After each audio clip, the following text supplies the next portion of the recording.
गुरु प्यारी सात संगत जी, आप सभी को मेरा राधा स्वामी जी। संगत जी, बाबा जी अक्सर कहते हैं जो भी हमें मिलता है सब कर्मों का खेल है। तो संगत जी, फिर कुछ भी बुरा होता है तो हमारा क्या हक बनता है जो हम उस सतगुरु से शिकायतें करते हैं।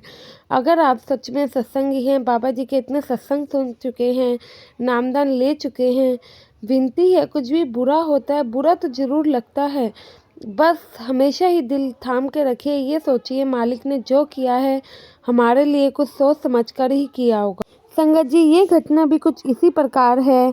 आपसे विनती करती हूँ संगत के अपने इस चैनल पर अगर आपका पहली बार आना हुआ है तो चैनल को सब्सक्राइब जरूर करिएगा और कमेंट में राधा स्वामी लिखना ना भूलें जी। साथ संगत जी, जैसे कि आप सभी संगत जानती है, बाबा जी और हुजूर जी जहाँ पर भी जाते हैं एक साथ ही डेरे से बाहर जाते हैं। और ये घटना संगत जी, जब भी बाबा जी बाहर जाते हैं तो बाबा जी और हुजूर जी की गाड़ियों के आगे सिक्योरिटी की गाड़ियां भी चलती हैं। और जब बाबा जी की गाड़ी से सिक्योरिटी की गाड़ी थोड़ी सी आगे हुई तब एक आदमी जिसने बहुत ही ज़्यादा ड्रिंक कर रखी थी वह जानबूझकर बाबा जी की गाड़ी के आगे आगे आके टकरा जाता है। और जब बाबा जी की गाड़ी के आगे वह आ गया तो उस समय बाबा जी ने यह देखकर गाड़ी को रुकवाया। बाबा जी ड्राइवर साहब से कहने लगे कि भाई लगता है गाड़ी के आगे कोई इंसान आ गया है। इस पर बाबा जी के ड्राइवर साहब कहते हैं हाँ बाबा जी, यही बात लग रही है। तब बाबा जी कहते हैं चलो नीचे उतर के देखते हैं कि कौन है। उन्होंने जब उस आदमी को उठाया तो वह पूछते हैं कि भाई तू कौन है, क्यों मरना चाहता है। तो वह आदमी कुछ नहीं बोला और बेहोशी की हालत में इधर उधर गिर रहा था। वह खुद को नहीं संभाल पा रहा था। तब बाबा जी ड्राइवर साहब से कहते हैं देखो तो जरा ये है कौन। तब ड्राइवर साहब भी नीचे उतरते हैं पर वह जो आदमी था वो इस हालत में नहीं था कि वह कुछ भी कह सके। जब मामला बढ़ रहा था तो उसे देखकर बाबा जी खुद ही गाड़ी से बाहर आए। जब उस शराबी ने बाबा जी को देखा तो वह शराबी रिएक्शन देने लगता है, हाथ जोड़कर बाबा जी के आगे खड़ा होता है। कहते हैं सतगुरु, मैंने तो आपका बहुत नाम सुना था, आपको सब मालिक कहकर पुकारते हैं, इसलिए मैं यहाँ सिर्फ़ और सिर्फ आप ही से मिलने आया हूँ। तो बाबा जी उस शराबी से कहते हैं भाई तुम ऐसा क्यों बोल रहे हो और ऐसी क्या बात हो गई। तो वह कहता है आप तो परमार्थ का प्रचार करते हैं। तो बाबा जी कहते हैं भाई इस संसार में हर कोई व्यक्ति किसी न किसी उद्देश्य से ही आया है। मैं भी यहाँ पे छोटा सा मालिक का सेवादार बन के लोगों का उद्धार करवाने आया हूँ। मैं भी यहाँ पे लोगों की सेवा करने के लिए ही आया हूँ, मुझे इसलिए मालिक ने भेजा है और मैं बस वही सेवा कर रहा हूँ। जब उस शराबी ने बाबा जी के मुख से ऐसी नम्रता भरे और प्यार भरी बातें सुनी तो वह शराबी बाबा जी की बातें सुनकर सीधे खड़े हो गया। और जब उसका ध्यान बाबा जी के चेहरे की तरफ गया और उसने जब बाबा जी के चेहरे का तेज देखा ना तो वह बहुत ही ज़्यादा साथ संगत जी रोने लग पड़ता है। जब बाबा जी उनसे रोने का कारण पूछते हैं तो वह शराबी भाई कहने लगता है बाबा जी मेरी पत्नी आपको बहुत मानती थी और बच्चे भी मानते थे, लेकिन एक बार वह आपके भंडारे में सेवा के लिए आए हुए थे और सेवा करके जब वह वापस घर लौट रहे थे तो उनकी गाड़ी का एक्सीडेंट हो गया था और वह मेरा पूरा परिवार, बीवी और बच्चे वहीं पर ख़त्म हो गए। अब मेरा इस दुनिया में कोई भी नहीं है, आप ही बताओ मैं किसके सहारे रहूं।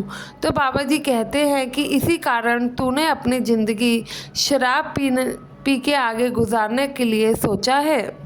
तो वह शराबी कहता है हाँ, क्योंकि मैं जीकर करूँगा ही क्या, यही बात सच है। तो बाबा जी कहते हैं कि तेरे बच्चे और तेरी बीवी कितना ही मतलब कि नेक काम करती थी बेटा, समय का कुछ भी नहीं पता है, मौत आनी है, सबको आनी है, कब आ जाए वह तो अनिश्चित है। तो वह आदमी कहता है लेकिन बाबा जी मेरे साथ ही ऐसा क्यों हुआ, मेरी बीवी सत्संग भी जाती थी, सेवा भी करती थी, बच्चे भी सेवा करते थे, तो बाबा जी इस पर उन्हें समझाते हैं कि बेटा, इस सवाल का जवाब मेरे पास नहीं है, लेकिन मालिक ने जिसे लेकर जाना है उसे लेकर ही जाना है। जब उसका समय आएगा तो जाना पड़ेगा, क्योंकि जो इस संसार में आया है वह सदा के लिए नहीं आया है, एक ना एक दिन तो सबने जाना है। जब उस शराबी ने बाबा जी को ऐसे समझाते सुना तो वह बाबा जी की चेहरे की तरफ गौर से देखने लग पड़ता है। साथ संगत जी, जैसे ही उस शराबी ने बाबा जी की आंखों में देखा तो वह देखते देखते कब चुप हो गया और बेहोश हो गया, उसे खुद ही नहीं पता चला। बेहोश होकर वह नीचे गिर पड़ता है।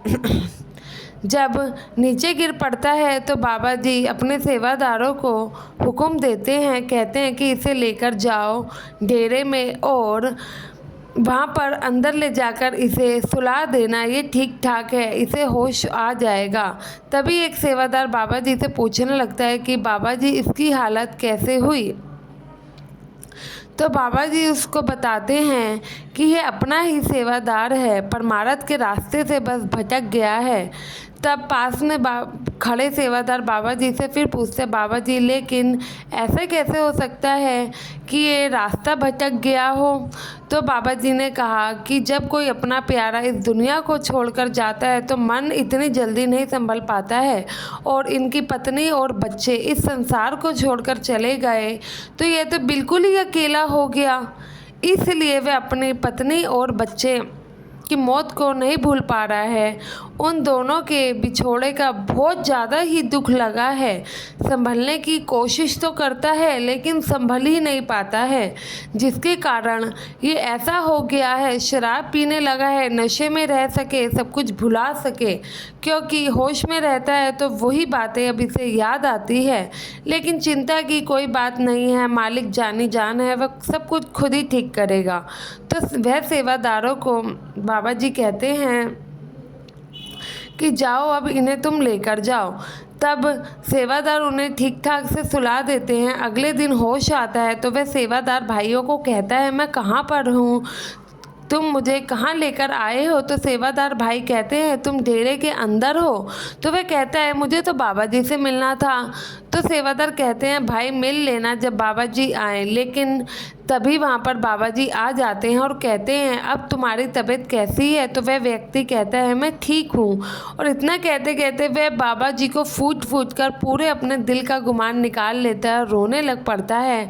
बाबा जी, मुझसे बहुत बड़ी गलती हो गई, मुझे नहीं पता कि मैं कब शराब के नशे में और कब इस रास्ते पर चल पड़ा, मुझे नहीं पता मैंने शराब के नशे में क्या क्या आपसे कह दिया होगा। तो बाबा जी कहते हैं, बेटा गलती तो तुमने करी है, लेकिन गलती से सीख लेकर आगे गलती नहीं करते हैं तो मालिक उनकी संभाल जरूर करता है, मालिक बच्चों की गलतियां जरूर माफ़ करता है। इसलिए बेटा, गलती की है, पछतावा है तो सीख लेकर आगे बढ़ना और अपना ध्यान भजन सिमरन पर देना। किसी बात की अब कोई चिंता मत करो। तो वह व्यक्ति कहता है, बाबा जी मैं क्या करूं, मैं परेशान था जिसके कारण मुझे ऐसा कदम उठाना पड़ा। तो बाबा जी कहते हैं, ज़िंदगी में बहुत बड़े से बड़े उतार चढ़ाव आएंगे, जैसे सूरज भी निकलता है और बादल और बारिश भी आती है, लेकिन भाई हमें इन सब का बैलेंस बनाना है, इन सब चीज़ों से निकलकर हमें आगे बढ़ना है। अगर एक ही चीज़ को लेकर बैठ जाओगे तो आगे कैसे बढ़ पाओगे, आप खुद ही बताओ। तो ज़िंदगी कैसे आप पूरी कर सकते हैं? इसलिए अपनी बाकी की ज़िंदगी उस मालिक के चरणों में काट दो, उसके नाम कर दो, जिसने कि हमें मालिक का प्यार तो हासिल होगा ही होगा और मालिक हमेशा ही हमारी संभाल भी करेंगे। वह व्यक्ति बाबा जी की बातें सुनता है और फूट फूट कर रोने लगता है। कहता है कि ठीक है, अब मैं अपने आगे का जीवन मालिक के चरणों में समर्पित करता हूँ। संगत जी, जो भी बाबा जी पर अटूट विश्वास करते हैं तो बाबा जी अपने प्यारों के साथ हमेशा ही अंग संग रहते हैं। इसलिए कहा जाता है कि अपने सद्गुरु के हुक्म में ही रहिए, क्योंकि सद्गुरु ही हैं जो हमें हमेशा ही हमारा साथ देंगे। दुनिया की कोई भी ताकत ऐसी नहीं जो हमारा साथ दे सके। और रही बात मौत की, तो वह तो उस मालिक के हाथ में है। इसी के साथ विदा लेते हैं, मिलेंगे आपसे अपनी अगली वीडियो में। संगत के इस चैनल को सब्सक्राइब नहीं किया है तो विनती करती हूँ ज़रूर करिएगा। वीडियो पसंद आए तो ज़्यादा से ज़्यादा लोगों के साथ शेयर भी ज़रूर करिएगा।